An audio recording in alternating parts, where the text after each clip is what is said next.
In front of me is NUBIA Focus 2 Ultra, and today I would like to show you how you can edit password in Passwords Manager.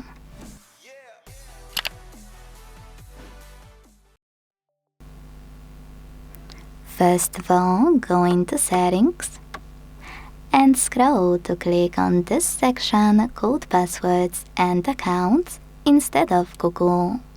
Trust me, because after tapping on here, you can choose Open under Google and access your manager instantly. Just tap on it here.